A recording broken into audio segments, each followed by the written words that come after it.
Can your relationship survive the togetherness of a pandemic? The current pandemic is probably the wildest thing that has ever occurred in the lives of most of the people today. Today, COVID seems to be affecting every area of life, from the toilet paper to relationships. Now, many couples have been bound together with each other at home for over a month. Financial tension that's caused by households suddenly losing some income, children at home 24/7, the fear of families members falling ill, the uncertainty of how long the strange new routine will last. It can push some couples over the edge or even call it quits. Balance work and personal life, 24 hours a day, 7 days a week. Throw young kids or even teens into the mix, and it can be a recipe for disaster, or even worse, divorce. The good news is that couples now have plenty of opportunities and together time to hash out those issues that they may have been kind of avoiding. The bad news, though, is that they have to hash it out. They have to hash out those issues that they could have been avoiding. They are now forced to do it. And unfortunately, now inside a pressure cooker. Another angle is relationships that are perhaps a bit unsteady, a bit shaky, perhaps already have some tension, and they don't have ways of dealing with the stress together.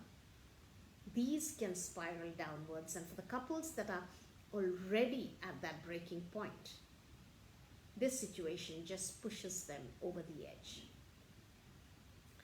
Now, to a degree, rising tensions within relationships aren't necessarily surprising. Global pandemics are high stress times. But the point here is that we have to figure out new ways of just getting along with each other. The pandemic can cause extra challenges for couples living together.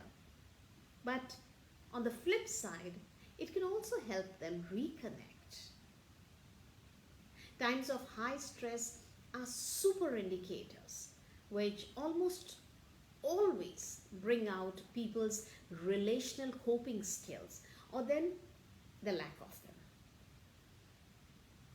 I'm going to share a few small tips today that could be consciously employed by couples and hopefully prove useful as well. Now, first of all, pay attention to what partners are doing right. Express appreciation for the things done right. You might feel that your partner's not doing enough to support at home. Stop to know that it's probably more likely they're just trying to cope. So be curious rather than be furious. Plan out the days, distribute responsibilities. Take your fights, and this is an important one. Take your fights, your arguments, whatever, elsewhere, certainly not in front of the kids. They already are dealing with enough, and they don't need to be a witness to your arguments. Have a discussion beforehand. You say something like, you know what? We seem to be having frequent arguments. Maybe we just pretend that we have a remote control in the relationship where we can press pause and kind of step out of the conflict when it's happening, and then make time to come back to it again. Just something. The best couples are flexible, they're creative. This is an opportunity for you and your partner to think outside the box.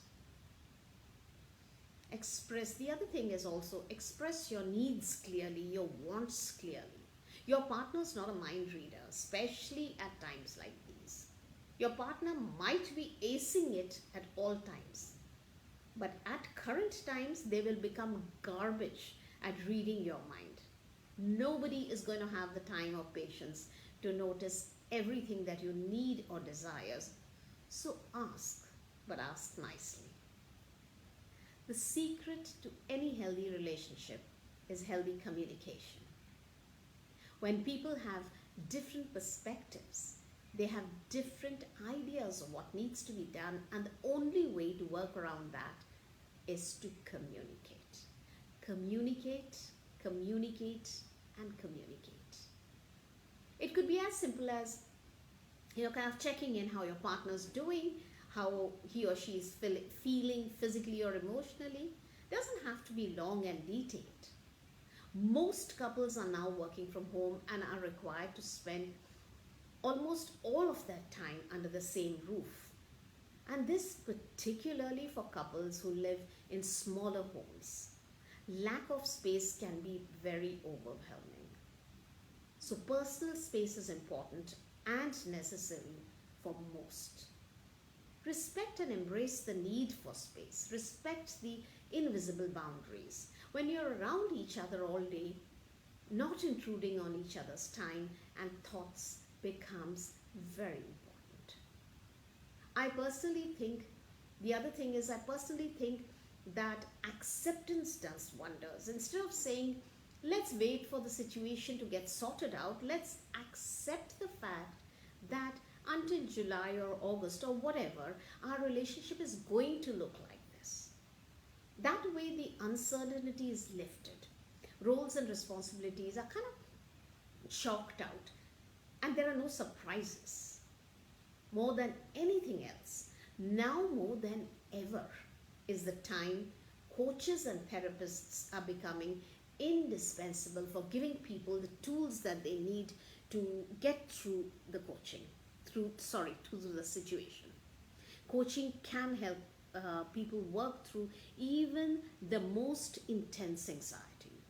Thankfully, today it's easier than ever to connect with a coach or with a therapist.